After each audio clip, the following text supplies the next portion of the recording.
जब तक आप अपने आप को अपने आप से नहीं मिलवाओगे, आप नहीं बन पाओगे। और इस दुनिया के अंदर जब तक आप खुद नहीं बन जाते, आपको कोई नहीं पहचानेगा। अपने नाम को बनाना है, अपने काम को बनाना है, तो अपने आप से बात करना सीखो। सिर्फ गए, माथा टेक के आ गए, माँ से झोली पसार के आपने कहा कि हमें फल दे दो, तो वो फल दे देगी तुम्हें?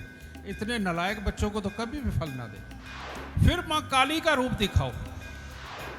माँ काली का रूप ये नहीं है कि भाला लिया, बरछा लिया, सबको ठोक दिया, ऐसा नहीं है। जब भी कोई बड़ा अमीर बन के निकलता है, वो गरीब का बच्चा होता है, क्योंकि उसने अपने आप से बातें की होती हैं। उस इंसान का चंद्र, मंगल और बुध अच्छा हो करके उसको धैर्य दे करके अपने आप से बातें करने सिखाएगा और उसको कंप्लीट इंसान बनाएगा, और वो भी नॉलेजेबल।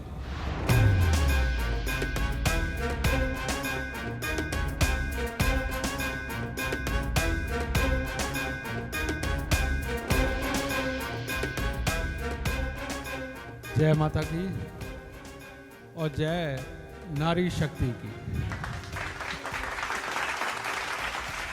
ये दुनिया युगों युगों से चलती आ रही है, और युगों युगों से इंसान ने कोशिश अपने विकास की है।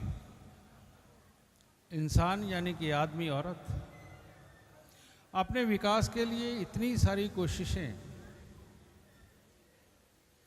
हम करते रहे हैं, और जितना विकास हो गया है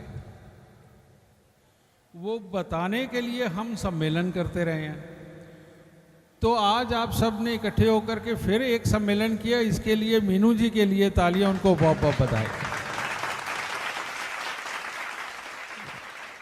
ये बात जो मैंने छेड़ी है, ये कोई छोटी बात नहीं है, ये बहुत बड़ी बात है।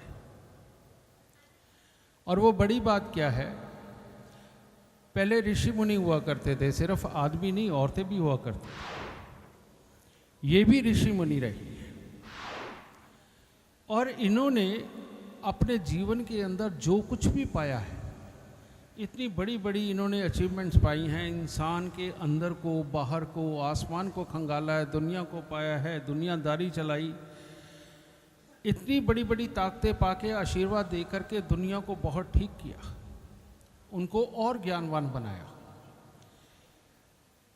तो बात एक है कि ये कैसे करते रहे हैं आज तक?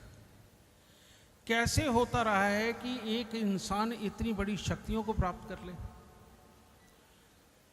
तो मेरे हिसाब से तो ये मुश्किल नहीं है, लेकिन जिनको मुश्किल लगता है, आज उनकी समस्या हल करने की थोड़ी सी कोशिश करूंगा कि किस प्रकार से आप सब लोग इस चीज़ के काबिल हो।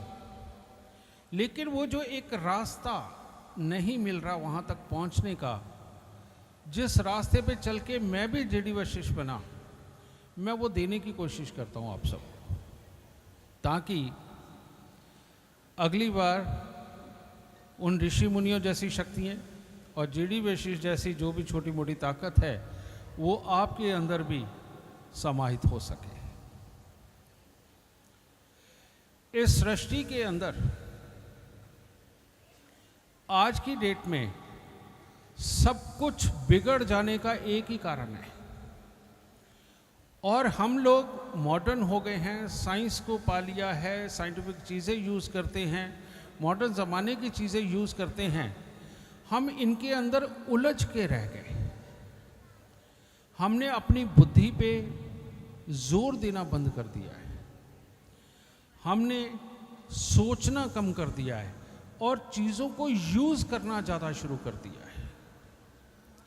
और जब हम सोचेंगे कम और किसी की भी बनाई हुई चीज़ को यूज़ ज़्यादा करेंगे, तब हम नहीं बन सकते। जिसकी चीज़ को हम यूज़ कर रहे हैं, हम वो बन जाते हैं। और ये इतनी बड़ी कमी है बेटा, चाहे आपका जो भी नाम, जब तक आप अपने आप को अपने आप से नहीं मिलवाओगे, आप नहीं बन पाओगे। तब तक आप नहीं बन पाओगे। और इस दुनिया के अंदर जब तक आप खुद नहीं बन जाते, आपको कोई नहीं पहचानेगा, कोई नहीं पहचानेगा आपको। तो छोटी मोटी ख्याति प्राप्त करने के लिए किसी की सुनी सुनाई दो बातें करके आप अगर एप्रिसिएशन लेना चाहते हो, तो ठीक वो कीड़े मकोड़े वाली जिंदगी हो जाती है, जो पेड़ के नीचे फल गिरा और वो खा के चला गया। अगर अपने अस्तित्व को बनाना है, अपने नाम को बनाना है, अपने काम को बनाना है, तो अपने आप से बात करना सीखो। और अपने आप से बात करने के लिए आपको क्या करना है? आप सब एस्ट्रोलॉजर भी हैं, अगर आप न्यूमरोलॉजिस्ट हैं, टैरो कार्ड हैं, तब भी आप ग्रहों को जानते हो। उसके लिए आपको 3 ग्रहों को बहुत अच्छा करना है। 3 ग्रहों को। पहला है बुध। लाल किताब कहती है कि इससे बड़ा शक्तिशाली कोई नहीं है। माँ दुर्गा की ताकत है। और माँ दुर्गा कैसे बनती है आपको पता है? अच्छा, वैष्णो देवी कौन कौन गया है? अरे वाह, अच्छी खासी ताकत। जय माँ दुर्गे।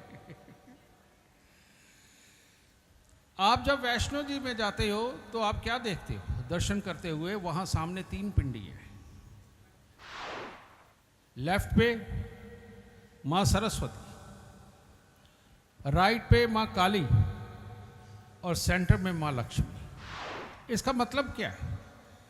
सिर्फ गए, माथा टेक के आ गए, माँ से झोली पसार के आपने कहा कि हमें फल दे दो, तो वो फल दे देगी तुम्हें?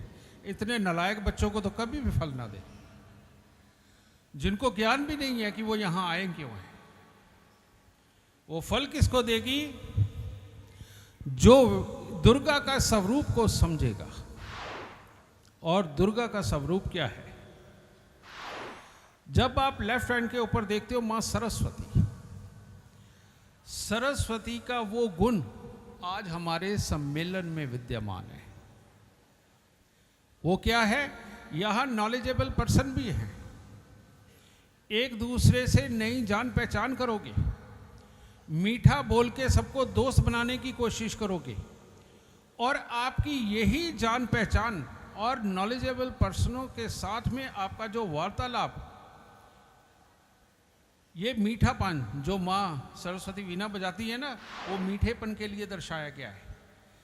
और वो मीठापन जब आपकी जुबान पे होगा और ईगो कोसों दूर होगी, क्योंकि ईगो चेहरे पे झलकती है, और जिस इंसान में ईगो होती है उसके पास कभी सरस्वती नहीं आ सकती। तो ईगो को साइड पर रख के पहले सरस्वती के काबिल बन, यानी कि तुम्हारे गुण मैं सीखता हूं, अपने गुण तुम्हें सिखाता हूं, और ये सीख सीख के 2, 4, 5 साल में अपने आप को पारंगत करो किसी चीज में, और उसके बाद में फिर माँ काली का रूप दिखाओ। माँ काली का रूप ये नहीं है कि भाला लिया, बर्छा लिया, सबको ठोक दिया, ऐसा नहीं है। माँ काली के रूप का मतलब होता है हिम्मत। जो चीज भी, मान लो तुम अपनी दुकान खोलते हो तो प्रमोशन करते हो, प्रमोशन को हिम्मत बोलते हैं। जबरदस्ती किसी को जाकर के अपने प्रोडक्ट पिच करना, ये हिम्मत है। आज के ज़माने में यही काली माता है, यानी मार्केटिंग के अंदर बिल्कुल फोर्सफुली उतरना, इसको काली माता बोलते हैं। वो पुराने ज़माने में भाले बरछे लेकर के खड़ी हुई माता को कब तक याद करोगे? तो हिम्मत करके अपने प्रोडक्ट को, अपनी चीज़ को आगे बढ़ाने का काम जब तुम करोगे, तो इस माँ सरस्वती और इस माँ काली की हिम्मत की वजह से लक्ष्मी उत्पन्न होगी, जो सेंटर में बैठी। ये है माँ वैष्णो देवी का स्वरूप। और दोबारा जब वैष्णो देवी जी जाओ, माँ सरस्वती को याद करके आसपास में किससे ईगो करके तुमने उसे गवा दिया है, अपनी उस बेवकूफी के ऊपर वही खड़े होके अपने चाटा मारना। और कौन सी अच्छी चीज आप लोगों ने ऐसी बनाई जिसको आपने मार्केटिंग नहीं किया, इसके लिए भी अपने आप को बेवकूफ बोलना, और फिर सेंटर में माँ लक्ष्मी को याद करके कहना कि अब मैं गलती नहीं करूँगा या नहीं करूँगा, माँ लक्ष्मी आपको तो मेरे पास आना ही पड़ेगा। तो ये तो एक हिस्सा, लेकिन ये वाला हिस्सा है जब आप बड़े हो गए, जब आप सोचने लग गए, बनाने लग गए। उससे पहले हमारी उम्र कोई भी हो, हमारे अंदर एक शिशु है, एक बच्चा है जो हर वक्त सोचने के लिए लालियत रहता है, हर वक्त कुछ नया पाने के लिए लालियत रहता है।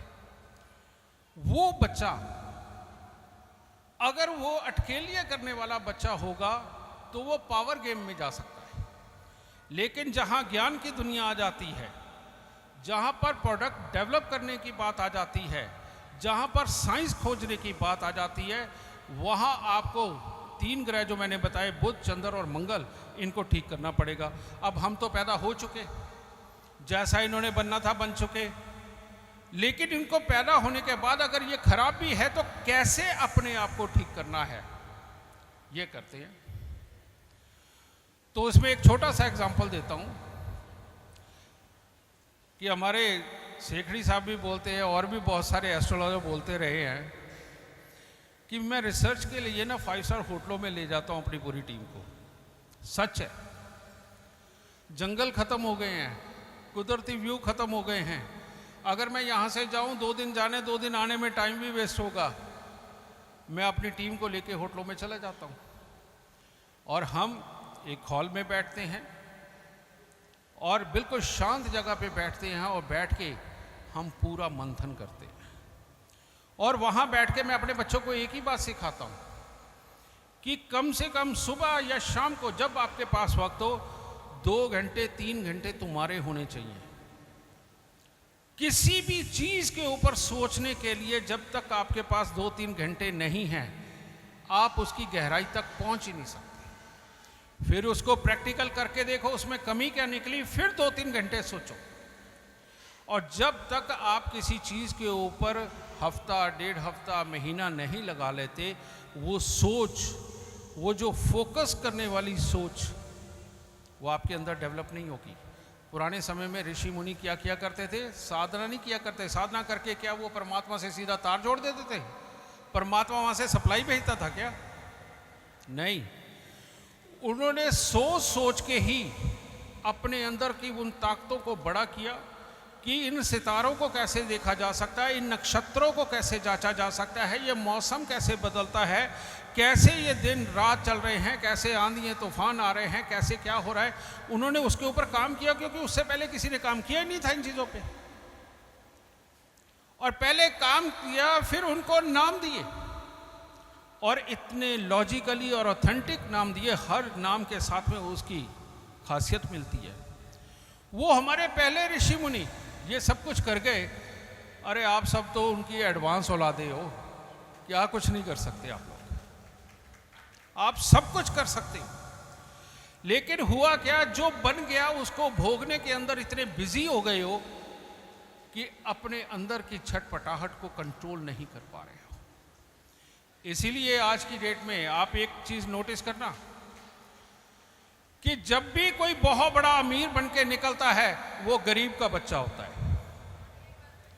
जब भी कोई बड़ा अमीर बन के निकलता है, वो गरीब का बच्चा होता है, क्योंकि उसने अपने आप से बातें की होती हैं। अमीर का बच्चा टीवी, गेम्स और ऑलरेडी अपनी फैसिलिटीज में इतना बिजी होता है कि वो अपने अंदर डीप गहराई के अंदर झांक नहीं पाता। हाँ, बाप का बनाया काम तो कर लेगा वो, लेकिन नया खड़ा करना बहुत टफ हो जाता है उसके लिए। और इसके लिए बुध यानी कि फोकस करना, स्ट्रेटजी मेकिंग करना। जो भी साइंस आपके अंदर आ रही है, हर चीज साइंस है, जो भी आ रही है उसको तोड़ मरोड़ के, खंगाल के अपने काबिल बनाना, लोगों के काबिल बनाना। पहले बुध को सिर्फ फोकस करके, ये ध्यान लगा करके इसको ठीक करो, ये बुध ठीक होगा। और उसके बाद आए थे चंद्र और मंगल। धरती पे पहले क्या था? सारा पानी। बाद में हमें थोड़ी सी इस चंद्रमा ने जमीन दे दी, तो इस जमीन यानी कि शुक्र की असली ताकत क्या है? मंगल। जो धरती से टूट के टुकड़ा अलग हुआ है, वही हमारे अंदर रेड सेल्स बनाता है। इन दो का अच्छा होना बहुत जरूरी है। तो पहले बुध को अच्छा करने के लिए हमारे ऋषि मुनियों ने हमें क्या बना के दिए, क्या चीज सुझाई कि परमात्मा को फूल जरूर अर्पित करो। हर फूल के अंदर बुध की ताकत है। हर फूल के अंदर मिनरल्स भरे पड़े हैं, तरह तरह के मिनरल्स। और अगर बुध को बहुत अच्छा आपने करना हो ना, तो रोज 5-7 तरह के फूल लेकर उसकी 2-2, 4-4 पत्ती उसे पानी में उबाल के चाय बना के दिन में 2 बार पियो, बुध और स्ट्रांग होता चला जाएगा। बुध और स्ट्रांग होता चला जाएगा, क्योंकि मिनरल्स है उसमें। और एक इंसान बिना मिनरल्स के बेकार है, वो अपने आप से नहीं लड़ पाएगा, अंदर से कमजोर होगा। फिर ये चंद्रमंगल, अब भी 75% पानी है धरती पे, और हमारे शरीर के अंदर भी 75% पानी है। और जहां पानी है वहां धरती पुत्र मंगल है, यानी कि रेड सेल्स है। तो अब ये अगर खराब हो तो क्या, इनका काम है हिम्मत हार जाना, हिम्मत ना कर पाना, दूसरे को खुश करने के लिए जीना, दूसरे को खुश करने के लिए तरह तरह की बातें बनाना। उसके अंदर आधी से ज्यादा झूठ होती है, जो कहने को मन नहीं करता वो कहते, यानी अपनी शख्सियत ही खो देते। ये चंद्र मंगल के खराब होने की गारंटी होती है। नरम होना एक अलग चीज है, लेकिन सच पे रहना ये दूसरी चीज है। अपने अंदर विल पावर बना करके रखना कि नहीं मैं ठीक हूं, लेकिन वो ईगो भरी नहीं होनी चाहिए। लेकिन ये प्रॉब्लम को भी देखते हुए ऋषि मुनियों ने हमारे अध्यात्म में एक चीज बनाई कि इनको ठीक रखना है तो कैसे रखें। इनको ठीक रखने के लिए उन्होंने क्या किया, हमारे मंदिर में चढ़ाने के लिए हमें मिश्री कहा, साथ में वो जो मीठी फुलियाँ मिलती है ना राइस को जब भून के ऊपर उसके चीनी चढ़ाते हैं, ये कहा, और उसके साथ में ही शिवलिंग के ऊपर जल चढ़ाने को बोला। अब इन तीनों का कॉम्बिनेशन देखो, जो मिश्री है वो प्योर चंद्रमा है, और जो वो मीठी फुलियाँ हैं वो तो बुध भी है, चंद्रमा भी है और मंगल भी है। बुध क्योंकि वो फूल गया चावल, उसके अंदर जो खाली स्पेस है वो बुध है, और उसके ऊपर क्योंकि वो चावल है तो इसलिए वो चंद्रमा है, क्योंकि वो मीठी कर दी इसलिए वो मंगल है। जो इंसान डेली की रूटीन में मंदिर के अंदर शिवलिंग को जल चढ़ा करके फुलियां बांटेगा, उस इंसान का चंद्र मंगल और बुध अच्छा होकर के उसको धैर्य दे करके अपने आप से बातें करने सिखाएगा और उसको कंप्लीट इंसान बनाएगा, और वो भी नॉलेजेबल, दूसरों को माफ करने वाला। और दूसरों को माफ करके आपको पता क्या सुख मिलता है? अभी जिसके साथ लड़ाई हो करके उसकी गलती बताने के लिए मन करता है ना कि इसको मैं समझाऊं, मैं गलत नहीं है, तू गलत है, उसको माफ करने का सुकून तकलीफ पाके पहले 10 बार करके देखो, आपको पता चलेगा आपने जीवन के अंदर कितना टाइम बचा लिया। और जिस इंसान ने अपना टाइम बचा लिया वो इस पे फोकस करके, ये रिसर्च करके ये कामयाबी पा सकता है। तो ये है बुध चंद्र मंगल का खेल। लोगों को माफ करो, स्ट्रेटजी बनाओ, साइंस के ऊपर ध्यान दो, चंद्र मंगल को अच्छा करते रहो, और अपने आप से बातें करो, दिखावे की लाइफ से दूर रहो। आपको कामयाब होने से दुनिया की कोई ताकत नहीं रोक सकती, और आप परमात्मा का असली अंश बन के मिलेंगे। जय माता दी।